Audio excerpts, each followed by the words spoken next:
Galetti. Waan feete kootu akkas ta'ii, kootu asitti haasa'ii, kootu akkas godhii. Gadi jedhiiti mataan ji'a lama sadii dalagadhu waan xiqqeetti muradhuuti. Gara jaarsa keetii galee gargaarsi uummanni asirraa si gargaaree jaarsa keetii si galchullee uummata akkasiin fayyadu.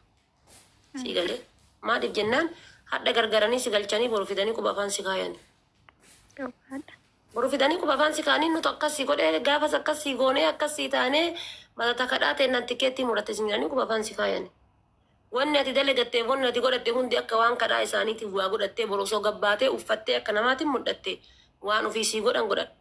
Iftuu nuuraa namni hin beenne hin jirtan.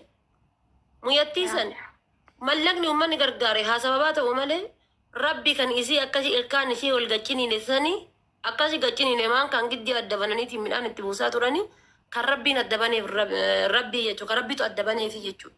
Ilmi namaa garuu mallaqni ilmi namaa gargaare sun sababaadha. Nutu qarbii afaan si deebisee rabbiin harkaa si fuune jedhanii turanii. Rabbiin harkaa si fuune jedhaa turan. Dhiirri gaafatti qajeelte waa hunda hallayyaa deemi jennaan dhiirri dubartiin ergite du'an sodaatu itti deemi. Abbaan manaa kan kee kun haa jaalalaafuu ta'u, haa waan biraatiifuu ta'u, haa wanni biraatu keessa jiraatu isaaf rabbitu walitti beeka. Taa'anii situtti beeka. Galee ani tawallaalu matiyyaasi himaa jira. Shee ebelu jedhe, shee akkas jedhe, shee jinniin jedhe, eekeliyyeen jedhe asiin fuudhii asiin jissiiti. Ati haati manaa isaa. Haati mana sattartuu waa hundaati. Haati manaa sattartuu waa hundaati. Abbaa manaa gowwaallee, abbaa manaa sakkaaramii dhugee barandaa bulullee, abbaa manaa hattuullee, abbaa manaa durriyyee barandaa irra qulfii waliin dhayaa deemullee haadha manaatitu dubartii jabdutu nama godha. Isuma miidiyaa irra bahee waan arge hunda ajandaa godhatee fidu kanaayyuu dhiisi jedhee. Na jaalattaa dhiisi. Fakkeenya warra bultii ijaaratanii mana keessa ol deebi'anii jaartiidhaaf jaarsaan argatanii dhabatanii uffata walii uffatanii bishaan walii dhuganii waan godhanii mana keessa ol deebi'anii jiraataa jiran hundi isaa geettee fi miti addunyaa tanarra warri Ameerikaaf Kanaadaa jiraatullee ka geettee fi jiraataa hin jiru. Hundi ilma namaa ka Itoophiyaa jiru ka Afrikaa jiru biyyoota Arabaa keessa jiru ka Itoophiyaa jiru irra paarsantii wayitiin jiraata. Ka Awurooppaa jiru warra biyya Arabaa jiru irra paarsantii wayitiin jiraata. Ka Ameerikaa jirullee paarsantii wayitiin akkuma quba kanaati addunyaan tun. Eenyu ka geettee fi eenyu ka toltee fi jiraataa hin jiru. Asirratti abbaan barbaade waan barbaade siin jechuu danda'a obboleetii. Ati intala dubaraati. Ati intala dubaraati. Boru ilmoo dhaluu deemta. Feetu amantii mataa naannoo jiraadhu. Feetu amantii tantee taganamaatittuu deebii. Feetu isattuu heerumii feetu kabiraatittuu heerumii ilmoo dhaluu deemta. Wanni hadha namni tokko sirraa waraabee poostii si godhe kun boruu deemee waggaa 3 hadhaa. Update godhee TikTokiin si fida. Update godhee Facebookiin fida. Update godhee YouTubein fida. Gaalaarii kan ta'e keessa hoo jiraate wanni kun as keessa jira beektaa jedhee waggaa waliin fuudhee sitti fida. Eenyuuf taa'aree ilma keetiif taa'a. Addaa ummaan tiyya sun zabana santa akkasii turte. Akkana jedhaa turte sila sagalee ummaa tiyyaati jedhee si dhaggeeffata ilmi kee. Hanga mataa kiyyaan baatuyyuu namni waan keerii dalagaa hin jiru. Haa ta'u garuu hoo abbaa manaa kan kee kana yookaan obsa hin qabne jarjaraa fi wantoonni garaagaraa sheexanni sitti fakkeessee namoonni sitti fakkeessanii gulfaaru kan warra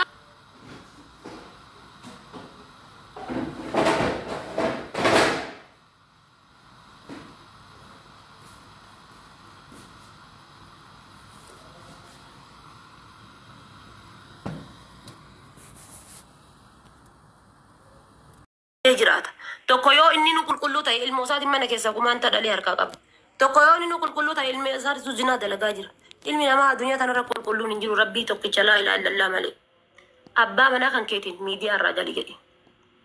Dhufee yookaan ilmaan haadha akkasii naa dhiifa manaa godha akkas intarneetima kana mataa gadi cufadhuuti. Dhiisi jireenya kan kee lafarraa jiraadhu jedhe. San qofatu si baasa. Atis gastii namaa kaanii kan dhattee kootu boonii asitti dubbadhu. Kootu asitti intervii ta'e kootu asitti si gargaara akkasiin jedhe obboleessa kiyya jedhiin hiriyyaa qabda. Si bira nama tokkicha dubbadhuuti waan tikkeetti na danda'e. Hin sii danda'a. Kun hin taane taanaan miidiyaa fidanii dallansuu akka dheengaddaasan jetteedhaaf abaarsa afoo si buusuuf hammeenya afoo si buusuudhaaf deemanii inuma lafa kaayadhu. Baay'isawwee dhiifa manaa godhaati. Uummanni Harargee ufii keessanii harka keessanii irratti ni laaftan. Ufii keessanii harka keessanii irratti. Shee bayaani ustaas bayaan eenyu ol hin jiru. Qabdanii harkaa luka isaa caccabsitanii hiitanii yoo jinni qabaate irratti azaantanii yoo ziirii qabaate irraa baastanii intala tanas fuutanii itti galchanii jiraachisuu ni dandeessan. Ka'ama namni hundi fakkeenya isinii godhatee kun Harargeen akkasuma jedha, kun Shawaan akkasuma jedha. Fakkeenya isinii godhatee isinirraa caaffaru jiru jechuudha. Dhiifama naa godhaati. Waa hundaa ni dandeetta. Osoo hadha haati faatee Arsii keessa rakkatte namni jalqabatti doolara 10,000 kennu Hararge. Namni jalqabatti waa kennu jechuudha. Osoo rakkadhe, osoo kutaa biraa keessa rakkate namni jalqabatti uf kennu isin. Ammallee ni dandeettanii isallee bakka jiru tasgabbeessa. Miidiyaa irra fiddanii timiti ilma nama katas gabbeessitan. Komentii jala kanaa ibidda jala kanaa ol baba'u namni yoo gadi ilaale tokko kan nafsi maasi kafarsiisu jira. Dhagaa kana si alanchisiisutu jira. Dhagaa kana si alanchisiisu. Sheeka jedhan malee sheekni sodaan isaa onnee hadiisaa fi quraanni onnee isaa keessa jirtu kan sabrii qabu tokko hin jiru miidiyaa kanarra subhaanallah. Numan laalaan. Obsa qabu hin jiru.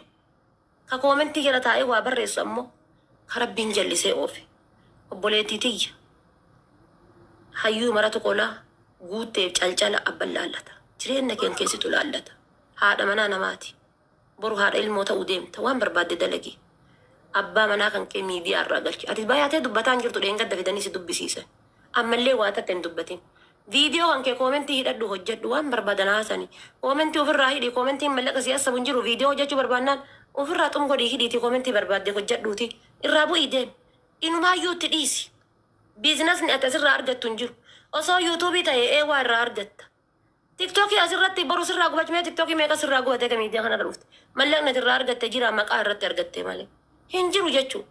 Aniin tun haga qaanfadhu qaba. Wallaahi ibsaa dhugaa isin hin jedha. Aniin tuni yeroo asii namni tokko biyyatti namni gugurdaan haadha faatee tana beettani namni gugurdaan abbootiin kenna kakayyoonni kiyya silaanaa ta'an hin beeka jedhan wallaahi ni qaanfadha. Gaafa waan badaa tokko dubbadhu na arganii laata na beekan achirra na malkateeffatani guyyaa kam laata maal irratti laata wallaahi billaahi ni qaanfadha. Amma dubartoonni jala kana ta'anii maaliidha jinniidha booniyyee maaliyyee jedhan kun gastii irra gizee ol bayan waan haasanii waan dhiisan hin beekan. Dirqama namni tokko haraama dalaguun rabbii ufiititti wanna jechuun hujii afaaniin bichaa miti. Gochaan meeqa keessatti waan barbaaddan of godhaa jirtan.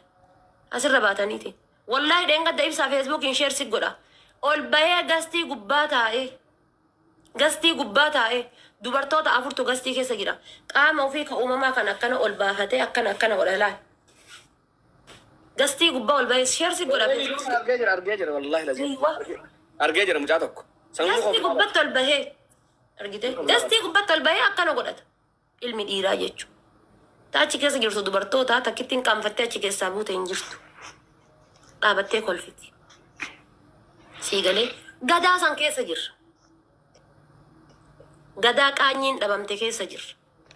Gadaa safuun dhabamte keessa jirra. Haga mataa kiyya biraa baatu iyyuu hin jirtu safuun.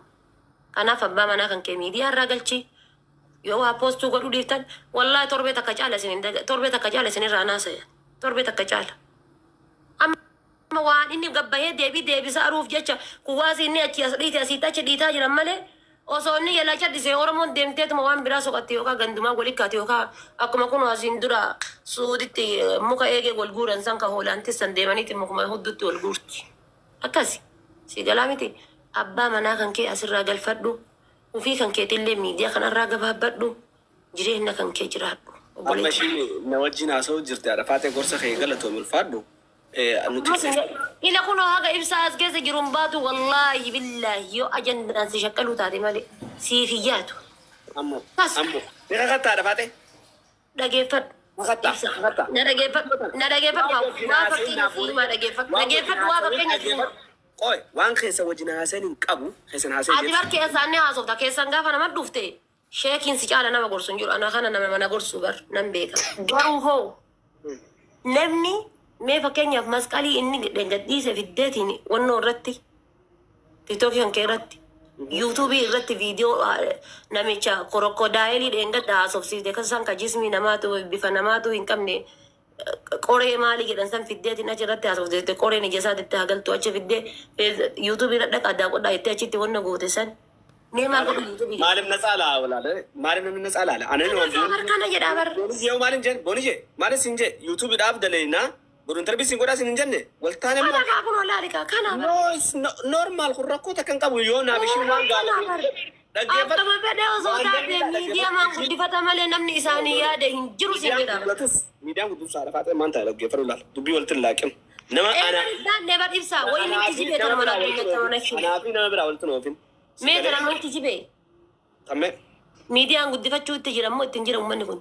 oromoo fuutetu waan kiyyan jalaa fuutee guutuun ishii viidiyoon tiyya guutuu yuutuuba irra jirtu saniif waanis yuutuuba bareetin akka oromoon tun waan kiyyan fayyadamne gochuu barbaada tokkof farratti jechuudha yuutuubni kiyyoon maal waan ta'eef haasawa nan fite waan an fite guutuu yuutuuba irra hin jiru odoo kana suraa gadi hin baane yuutuuba irra jira bara mayoon akka isaan haasawa kana fudhee poosti godha jedhan nama yuutuuba dalaguu miti yuutuubni kiyyoo guddate ndaam maalin jeen beektaa boonii jedhan keessan yuutuuba kiyya kana guddifneet mamma baanii kanina quraana sichirratti haawwanni godhu maallaqa irraanii argataa anam diyaaspoora baran nama yuutuuban jiraatu miti dhageesse Habibi, YouTubein inshallah sagalee isiitii fi icciitii isiitiin guddiftu jaanna baaseen obboleetti jaanna baaseen wallahi. no icciitii ana go yuutuubaaf jeen yuutuubaaf hojii haasonna booniyye qophaa'e it's okay yuutuuba booniyyen qophootee tottolfattee bareeddee dhiqattee na dura teessee na hojii haasottu. Asiin dura fatii hanga kilooriksii dhudhisan mubaarak iyyoo isaan koyeetiin irra jiraan. Mubarak isi akkana teettee fincaantu viidiyoo waraabee wanno feesbuuk irra poosti godhee liinkii isaa yuutuubii keessa argatanii jedhee poosti godhe. Maa poostii gootanii jennaan maa poostii gootanii viidiyoo sanii jennaan immaan jeesettamoo beekunoo nama jiru. Hai kaleessa galgala mana yaalaa natu geesse. Ka gaazii makiinaa kiyya. Ka achi mana yaalaatti kan fale kiyya. Yoma yuutuubiin illee waan asabe jedheeti. Ammati maal jechuu barbaadde laala booniyye dhaggeeffadhu uummanni kun marti haati faadhattilleen maa booniyye nama jiru foolte fakkatti waa mara miqqanyootti haasa'u jirti. Wallaahi billaahi. Waan bita dhaammaati haasotte waan ishiin jirtu dhibba. Maal absaayyee maal godhamee na bira namatti dhuftee maal godha? Antakkaa kun asirra jira. Yuutuubiin kun dheengaddi kana banadhee takkaa waa takka illee irratti poostiin goone. Tiktokii yoo taate ofii kiyyaayyuu ol ka'ee achi deemee yoo as garagalee fiiguun maalitti godhamee ibsa? Maalitti godhamee? Sinatti fidee booniyye rannaraa dhorgi ganna naasaa. Boni. እሺ አሴ Okay, nara dhorgi boonii kun. Laal naaf booniyyeen naaf imaanaa mamma baanis ijaartii obboleessa kiyyaati. Saafeetti na hojii haasotti. Saafeetti na hojii rafti. Saafeetti na hojii gangalatti. Saafeetti hojii akka fedhe. Maal si hojii rafti? Maal si hojii rafti? Addunyaa fi akhiraa kana keessa wajjin bobbaasee galchan. Maaliif? Bakka mamma baan haasa'u hin beekne irraa haasa'u. Bas kalaas. Maaliif irraa haasa'u? Maal Mahammad Bayaanee inshallah dayyuusa jira. Qaadee maanta an diyaaspoora dhaggeeffadhu. Waan diyaaspoora bihoon hin deeman kaa yoo maayina soo hin dee? Ishiinuu hin ta'u hin jenne. Innis jaartii isaa irratti diyaasporaadha. Alitiin tun maali? Booniyye narraa dhorgi gaa fidde. Eegaa Mahammad Bayaani booniyye irratti diyaasporaadha. Booniyyeen jireenya isii irratti diyaasporaadha. Isitu jalaalaa fi anammallee tanan booniyye isitti quba qabaa beeki. Akka abbaan mana kan kee miidiyaa irra bahee dubbatu miidiyaa irra bahee haasa'e godhu si mataa kan keeti. Booni. Dhaabi miidiyaa irra ati isarratti jabduu ta'uu qabda laal. Dubartii jabduu ta'uu qabda. Ijoollee shawaa dubartii jabduu beeka. Ilaaha illa haadha faatee manuma kiyyatti aanarratti abbaa taata asiyaati. Dhaggeeffadhee asirratti abbaa taa'ee hayi. Qallis amma dhaggeeffadhu akkatti maali? Wallahi dubartii shawaadha dubartii cimtuun beeka laal tankarraa ta'e abibti. Jabduu ta'e kalas dogongora tareef rabbitu sii dhiisa kalli walli. Bakka callisatti maa hinaafta? Booniyyee dhaggeeffadhu. Booni. Ni daga. Maaliif nuti iyyitu? Maa mee takkatti dubbadhu mee alfaata kanaan tas gabbaa jennaaf ibsaa iddoo waan jiru hin beektu. Dhugaashii ati faate. Maaltu dhugaashii? Baay'ee gara keenya laal dhaggeeffadha. Naafi booniini mama baan yoo online irraa dabatu dide naafi ishii luka lameen qabee hidhee achi kaa. Yoo inni irraa waan takka ta'uu dide nutu akkaawuntii keessas remove godhee achi baasa. So naafi boonii hedduu waan jirus baruu hin barbaadina. Ana dhugaa isinitti man. Wallahi lazim.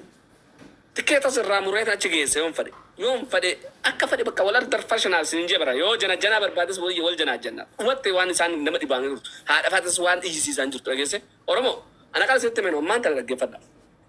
Dhageesse booniyye. Kana Oromoo marti dhagoo qabdi.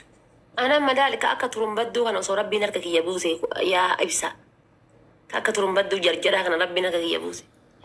لال وهذا لال كرات لا يرو الرباب ديمنو يرو الرباب ديم ألقى قريكا